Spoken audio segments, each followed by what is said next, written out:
बिस्मिल्लाहिर्रहमानिर्रहीम। लेक्चर 9 के part B के साथ हाजिर हूँ और रेफरेंस इसमें भी यही है, चैप्टर 13 है बहरोज़ फुरसान। और अब हम देखते हैं कि जो इथरनेट है उसकी इम्प्लीमेंटेशन क्या होती है, कैसे होती है। तो अगर 80s में जो मोस्ट पॉपुलर जो था वो स्टैंडर्ड इथरनेट था, और यहाँ पे हम स्टैंडर्ड इथरनेट की समरी को अगर देखते हैं तो हमें नॉमेनक्लेचर के अंदर उसकी इम्प्लीमेंटेशन नजर आती है।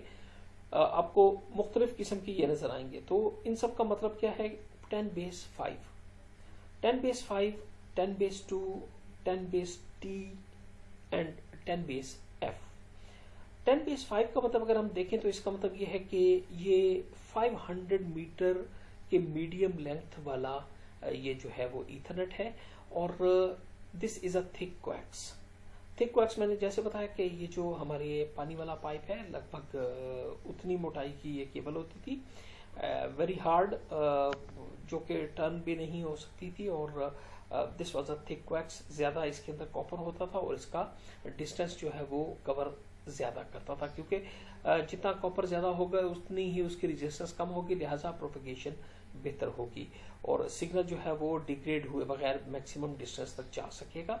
और 10 बेस 2 का मतलब ये है कि it was a thin coax, और ये बारीक सी कोएक्शियल केबल थी जो आजकल अगर आप देखें कि आपके घरों में जो केबल टीवी वाले जो एक बारीक सी केबल आके लगाते हैं, तो this is called thin coax. It's very flexible.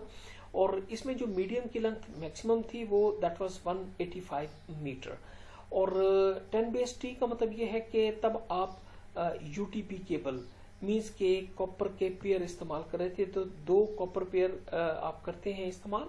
और चूंकि इसके अंदर कॉपर बहुत कम होता है, लिहाजा रेजिस्टेंस ज्यादा है, तो मीडियम की length has been reduce to 100 metre. तो इसके बाद 10 बेस एफ का मतलब ये है कि अच्छा, ये 10 का मतलब है 10 megabit. 10 megabit system with a 500 meter length, 10 mbps system with the length of 200 metre, लेकिन प्रैक्टिकली ये 185 है। इसको जस्ट राउंड करके 200 मीटर वाली बात कही जाती है, तो ये 200 यार्ड्स आप कह लें तो ये ज्यादा बेहतर होगा, लेकिन this is equal to the 185 metre. But इसको कहा 10 बेस 2 जाता है। और 10 बेस टी का मतलब ये है कि ये 100 मीटर लॉन्ग है और ये ट्विस्टेड पेयर के लिए ये के साथ इस्तेमाल होता है। इसी तरह ये 10 मेगाबिट का system with fibre, optical fibre के साथ, और ये 2 फाइबर इस्तेमाल करता है और मीडियम में। और चूंकि फाइबर की हमने काफी दफा ये बात कही है कि फाइबर जो है इसको आप बहुत ज्यादा लेंथ तक आप इसमें सिग्नल डिग्रेड किए बगैर भेज सकते हैं, तो इसकी अटेनुएशन और डिस्टॉर्शन दोनों बहुत कम होती हैं, लिहाजा that can work up to 2000 metre. तो ये 2 किलोमीटर तक ये मैक्सिमम यही जा सकता है। तो ये इसकी इम्प्लीमेंटेशन है। और अब आप पे डिपेंड करता है कि आप अगर आपको 500 मीटर तक चाहिए अपना 10 मेगाबिट का सिस्टम इथरनेट का, तो you will use the thick coax. और अगर आप विद इन 200 मीटर है, 185 मीटर एट द मैक्स, तो then you should use the thin coax. अगर आप उससे भी छोटा नेटवर्क है तो then you should use the UTP cable, unit twisted pair cable. और मैं इसके बारे में थोड़ा सा और अभी बताता हूँ। और इसी तरह फाइबर अगर आप इस्तेमाल करना चाहते हैं तो तब आप बहुत बड़ा नेटवर्क बना सकते हैं। यहाँ पे एक चीज आपको एनकोडिंग के खाने में जो लिखी हुई नजर आ रही है, that is a Manchester coding. तो मैनचेस्टर कोडिंग भी मैं अभी थोड़ा सा बताता हूँ उसके बारे में भी, और इसी तरह यूटीपी के बारे में भी थोड़ी सी बात जो है मैं वो कहना चाहता हूँ। यूटीपी जो है ये ट्विस्टेड पेयर केबल है। और अगर आपने कभी देखा हो लैन के अंदर, तो लैन में समटाइम्स हम हब इस्तेमाल करते हैं। तो जब हम हब इस्तेमाल करते हैं तो तब हम ट्विस्टेड पेयर केबल इस्तेमाल करते हैं। तो हब भी बेसिकली इट्स लाइक अ बस, सिर्फ इसमें एक छोटा सा डिफरेंस होता है जो मैं अभी एक्सप्लेन करता हूँ। उससे पहले मैं थोड़ा सा मैनचेस्टर कोडिंग के बारे में मैनचेस्टर कोडिंग के बारे में बात करना चाहूंगा कि से फॉर एग्जांपल मैनचेस्टर कोडिंग क्या है। अगर आपको याद हो कि जब हमने एनालॉग टू डिजिटल और डिजिटल टू एनालॉग कन्वर्जन की बात कही थी, तो उसके साथ ही मैंने कहा था कि बाज़ वक़्त हमें एनालॉग डाटा एनालॉग सिग्नल के तौर पे भेजना होता है। और साथ ही कहा था कि that era is almost over. इसके बाद था कि हमें डिजिटल सिग्नल एनालॉग मीडियम पे भेजना होता, तो जिसमें हमने जो एग्जांपल की थी वो अपने इंटरनेट के केबल मॉडेम की बात की थी। इसके बाद हमने कहा था कि अगर हमारे पास एनालॉग डेटा है और हम डिजिटल पे भेजना चाहते हैं तो तब भी हम कन्वर्जन करते हैं, और एनालॉग टू डिजिटल कन्वर्जन पे हमने पीसीएम को हमने बड़ी तफसील से पढ़ा था। इसी तरह एक और चीज ये है कि हमारे पास डिजिटल डाटा है और हम डिजिटल सिग्नल के तौर पे भेजना चाहते हैं, तो तब हम डिफरेंट टाइप की कोडिंग इस्तेमाल करते हैं, और उनके बहुत सारे मकासद होते हैं, और उन मकासद की वजह से ही हम भेजते हैं उन्हें डिजिटल को डिजिटल में फर्दर चेंज करके।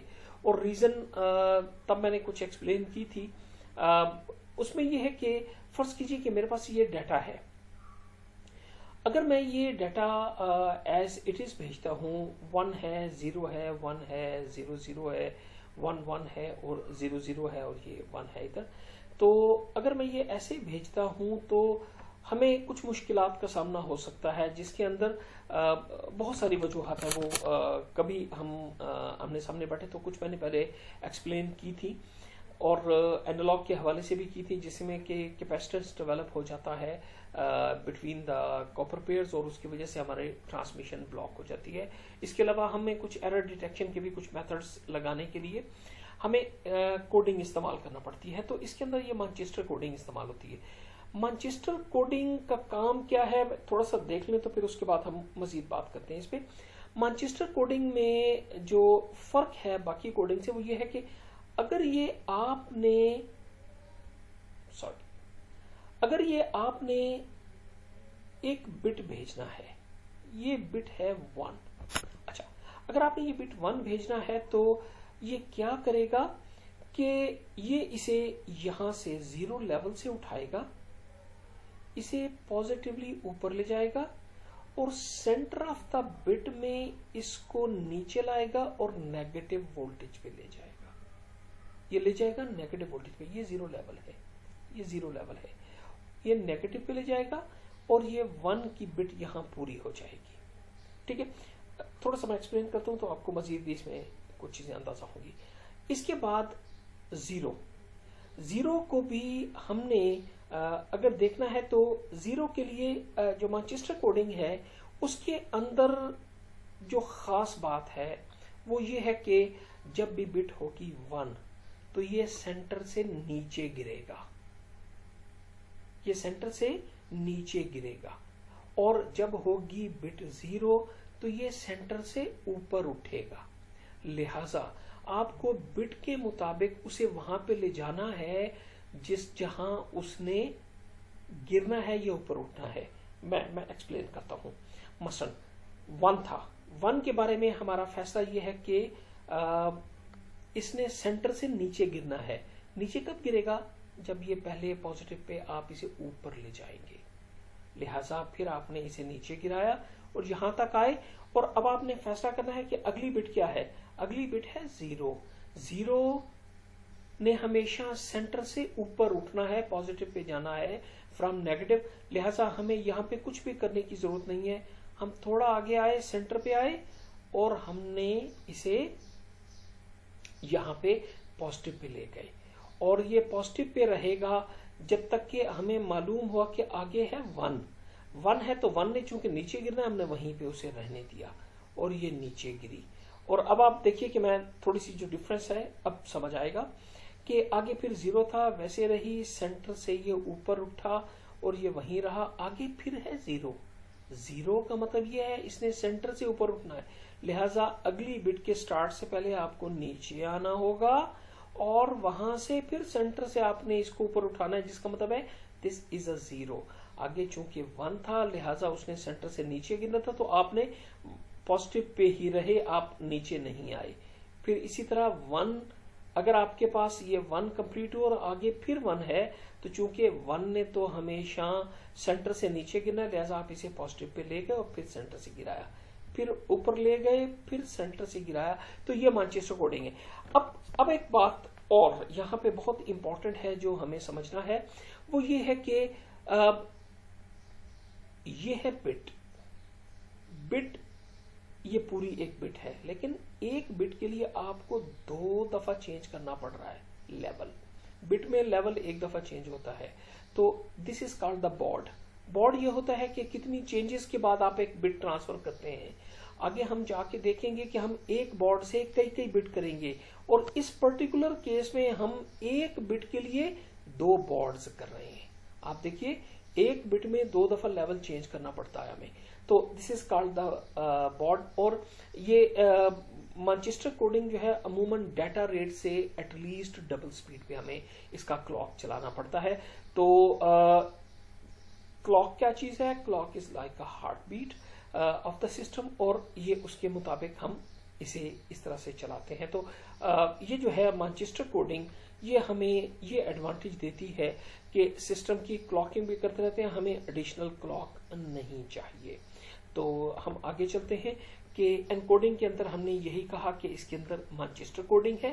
मैनचेस्टर कोडिंग में जो मीडियम के पास जब हम खड़े होते हैं, तो मीडियम के साथ हमारा एक मैनचेस्टर जब हम सेंड कर रहे होते हैं चैनल पे, तो मैनचेस्टर एनकोडर होगा जो डाटा को मैनचेस्टर के कोड में कन्वर्ट करेगा, और ये जाएगा मीडियम पे, और मीडियम से जब मैनचेस्टर कोड आएगा तो उसको डिकोड करके वापस डाटा में कन्वर्ट करेगा। मीन्स के जो 0 है उसको 0 करेगा, और जो 1 है उसको 1 करेगा। क्योंकि हमने देखा था कि 0 और 1 में 0 जो थी that was equal to 0 volt and 1 was equal to से 5 वोल्ट। लेकिन जब हम मैनचेस्टर कोडिंग पे जाते हैं तो 1 के अंदर ही हमें 5 वोल्ट भी है और -5 वोल्ट भी है। लिहाजा हम अल्टरनेटिंग दोनों वोल्टेजेस इस्तेमाल करते हैं, ताकि अगर की कोई एक वोल्टेज अगर हम सिर्फ ये वाली इस्तेमाल करते तो ये पॉजिटिव 5 वोल्ट पे हमारी केबल चार्ज हो जाती और ये हमारा डाटा ट्रांसफर रुक जाता, कैपेसिटेंस का एक्शन आ जाता है। लिहाजा उसे हम नेगेटिव और पॉजिटिव दोनों देते हैं, सो दैट कि अगर एक साइड से चार्ज हो जाए तो दूसरी साइड से वो डिस्चार्ज हो जाए। तो इसलिए हम मैनचेस्टर का कोडर और डिकोडर लगाते हैं, and every transition is called the baud. और हमने देखा कि हर जो ट्रांजिशन या चेंज आ रही है that is called a baud, और हमें एक बिट के लिए 2 बॉड चाहिए, राइट।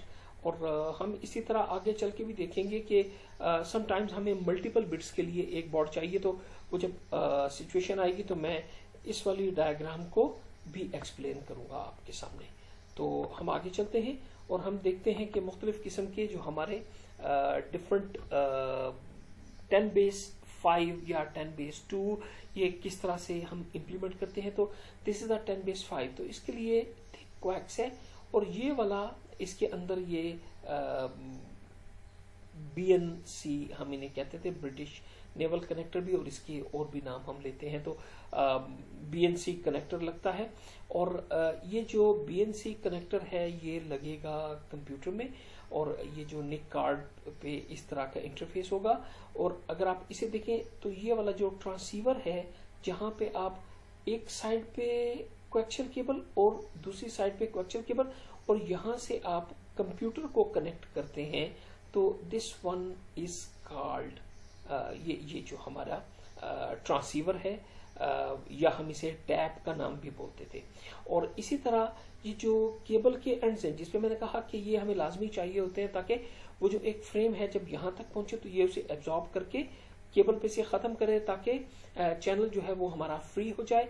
तो ये हमारा केबल एंड होता है, और ये एक्चुअली अर्थ होता है जो एक्सटेंडेड होता है, ताकि जो फ्रेम यहाँ तक पहुंच जाए वो अर्थ हो जाए और खत्म हो जाए।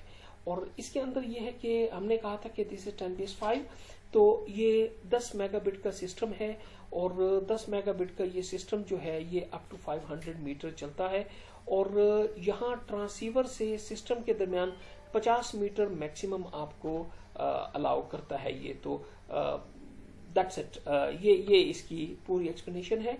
बाकी अगर आपको इसके हवाले से कोई और चाहिए तो ये थोड़ा सा नीचे और एक्सप्लेनेशन दी हुई है।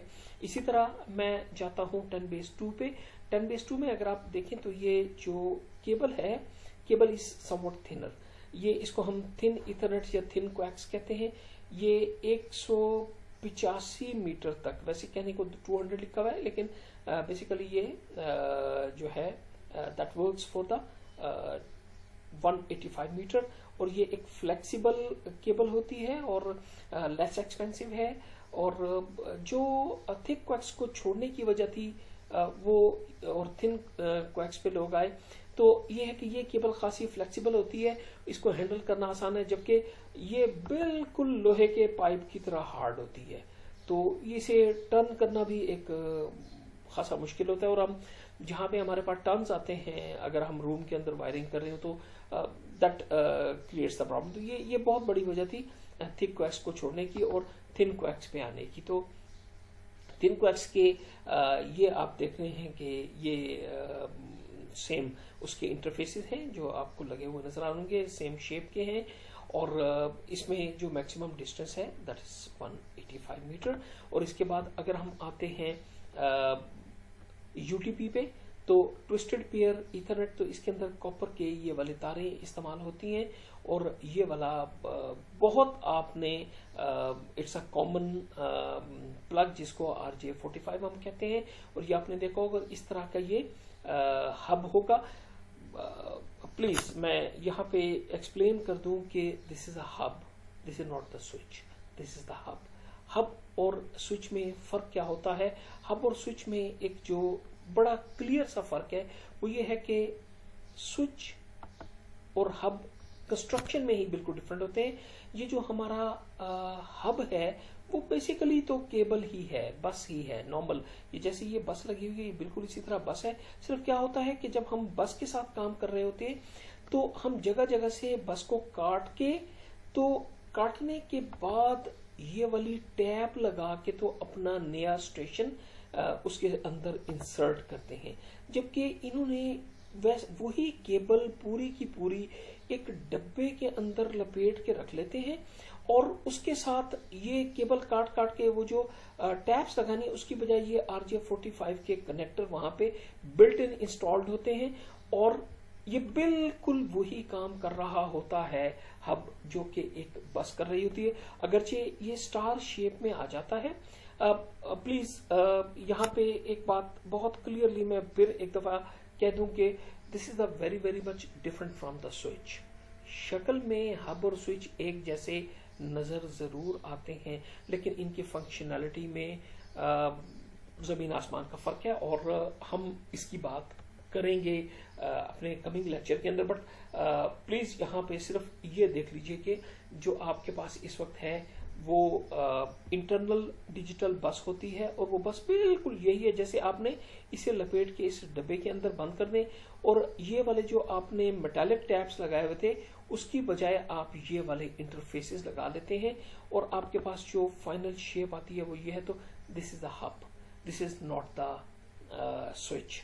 बस और हब और स्विच में जो फर्क है हमने अगले उसके अंदर बड़ा क्लियरली हमने डिस्क्राइब करना है, क्योंकि ये चूंकि बिल्कुल बस की तरह है तो इसके अंदर कोलिजन्स होती हैं, हब के अंदर कोलिजन्स होती हैं क्योंकि ये बेसिकली बस है, जबकि स्विच के अंदर कोलिजन्स नहीं होती।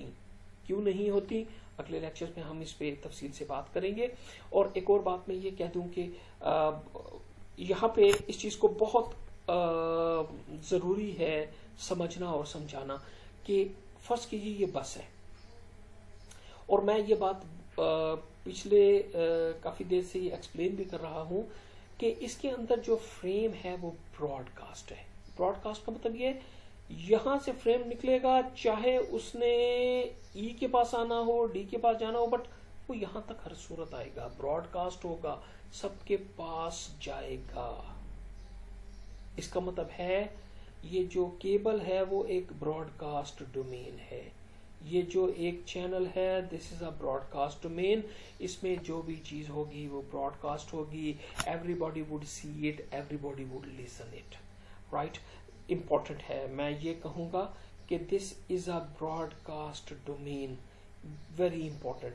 और जो भी चीज, जो भी फ्रेम यहां से निकलेगा, अगर एक वक्त में इस चैनल के ऊपर एक से ज्यादा फ्रेम टकराएंगे तो वो कोलाइड होंगे। इसका मतलब ये है कि ABCDEFGH इन 8 स्टेशंस के लिए, इन 8 स्टेशंस के लिए ये चैनल सिंगल ब्रॉडकास्ट डोमेन है, सिंगल कोलिजन डोमेन है। मैं बार बार इस बात को कह रहा हूं कि इस बात को समझें कि ये एक ब्रॉडकास्ट डोमेन भी है कि एक अगर कोई अपना फ्रेम भेजेगा तो वो सबके पास ब्रॉडकास्ट होगा, राइट।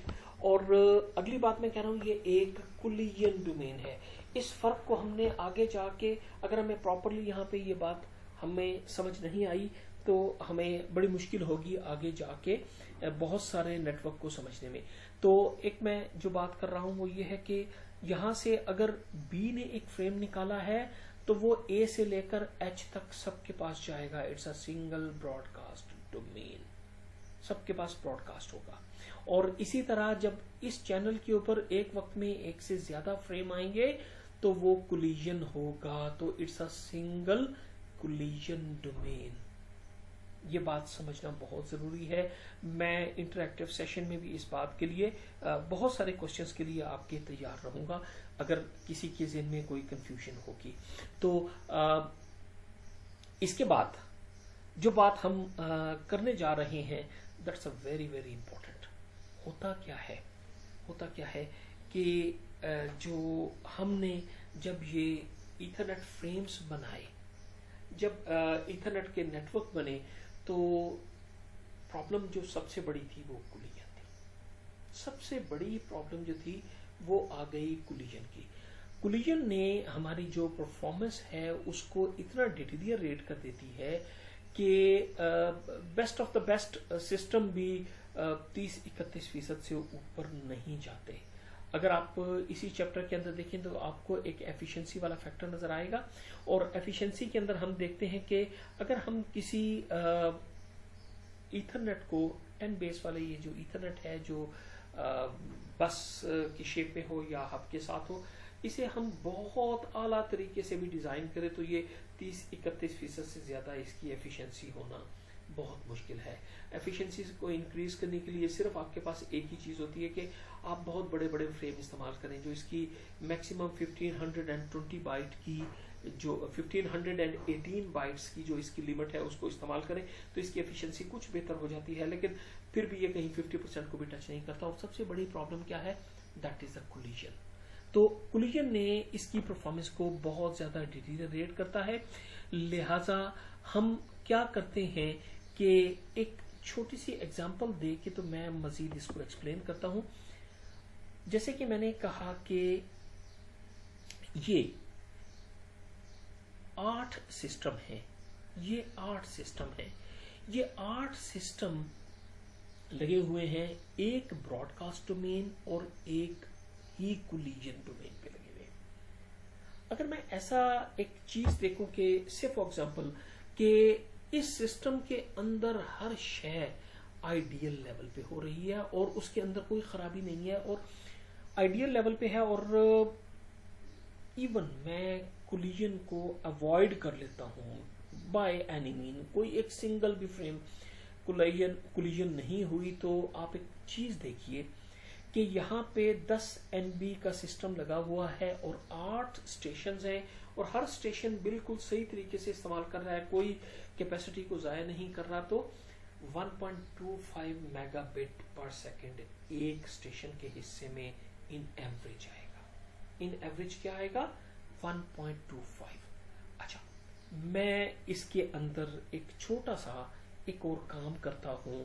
मैं क्या करता हूं कि यहां पे 1 2 3 4 ये सेंटर ऑफ द नेटवर्क है। इस सेंटर ऑफ द नेटवर्क में मैं एक छोटी सी गैजेट लगाता हूं। उस गैजेट को मैं नाम देता हूं ब्रिज का, राइट। मैं उस गैजेट को नाम देता हूं ब्रिज का। अब ब्रिज के अंदर खूबसूरती क्या है, आप देखिए कि ये एक पूरा नेटवर्क था जिसके अंदर देयर आर 12 सिस्टम्स। ये एक बस पे था, हमने उसके सेंटर में उसे काट के एक गैजेट लगा दी जिसको हमने नाम दिया ब्रिज। ब्रिज का मतलब क्या होता है आम जिंदगी में, पुल, राइट। और ये पुल ऐसा है जिसपे टोल टैक्स लगता है, राइट। अब क्या है, इस स्टेशन का नाम है ABCDEFGHIJKL।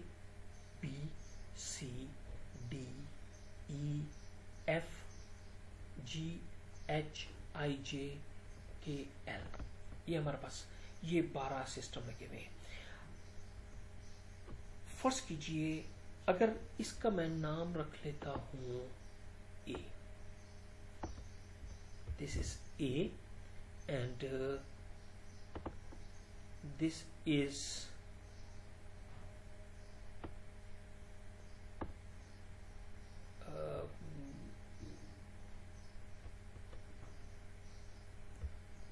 K। देखिए क्या हो रहा है कि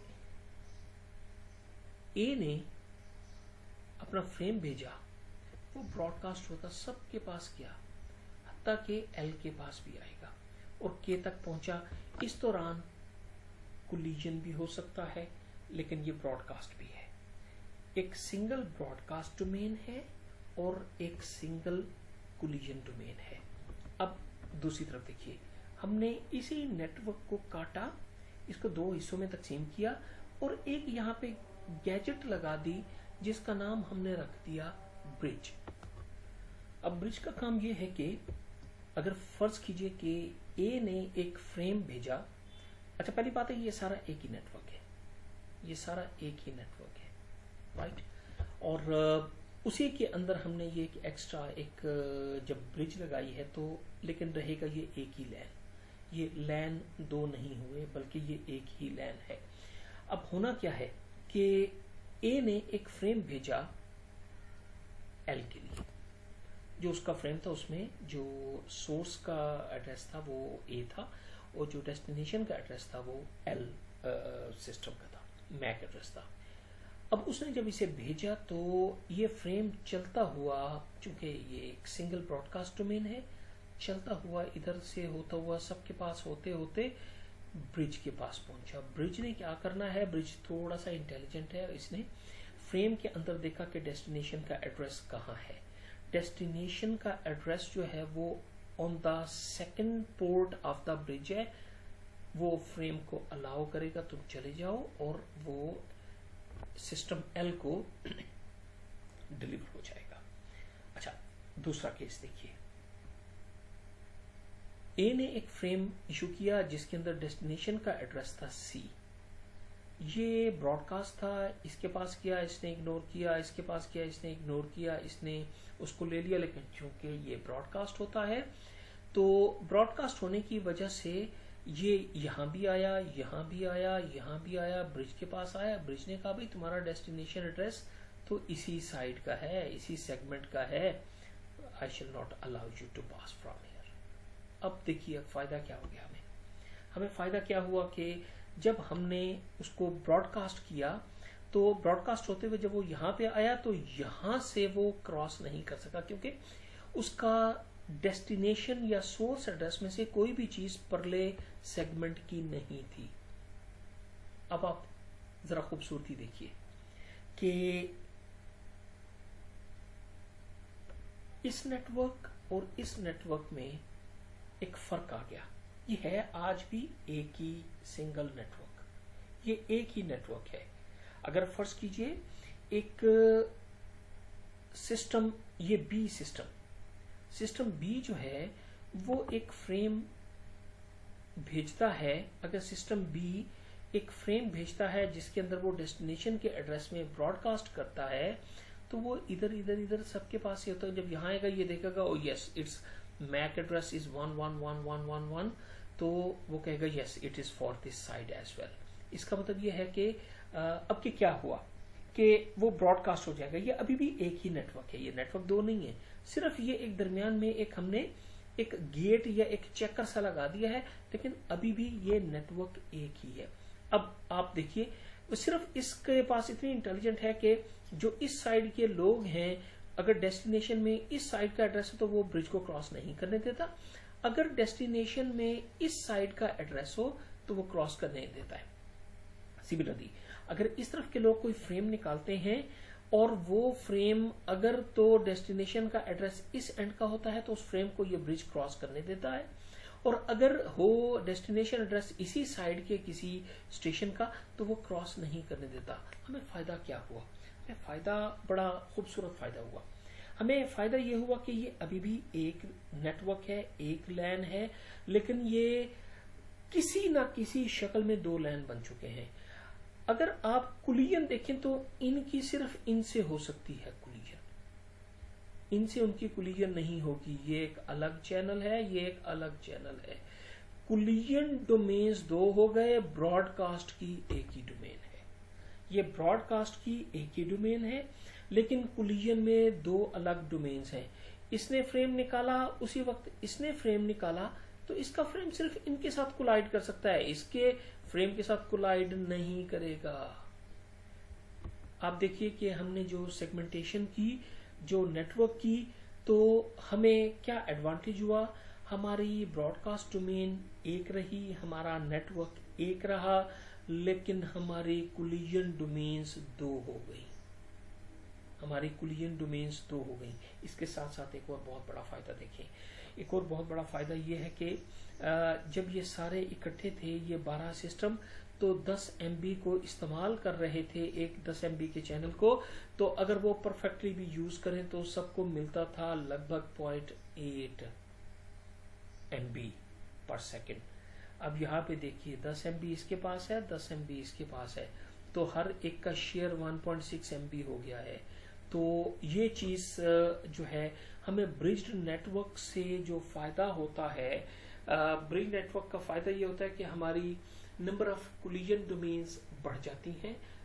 अगर ये ब्रिज 3 पोर्ट की होती तो हमारी नंबर ऑफ कुलिजन डोमेन्स 3 हो जाती, और अगर ये 4 पोर्ट की ब्रिज होती तो हमारी नंबर ऑफ कुलिजन डोमेन्स 4 हो जाती, जबकि ये ब्रॉडकास्ट डोमेन एक ही है।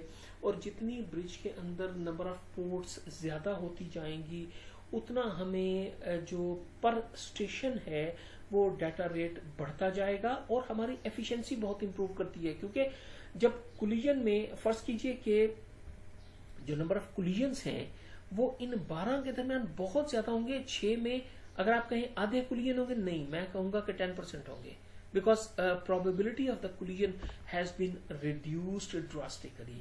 इसी तरह अगर हम इसकी नंबर ऑफ collision domains बढ़ाते जाएं तो हमारी परफॉर्मेंस इंप्रूव होती जाती है और बहुत ज़्यादा इंप्रूव हो जाती है। तो यहाँ पे मैं अभी ख़त्म कर रहा हूँ, और इसके बाद मैं स्विच नेटवर्क्स पे भी आऊँगा और हम उसकी तफसील से बात करेंगे। अस्सलाम वालेकुम।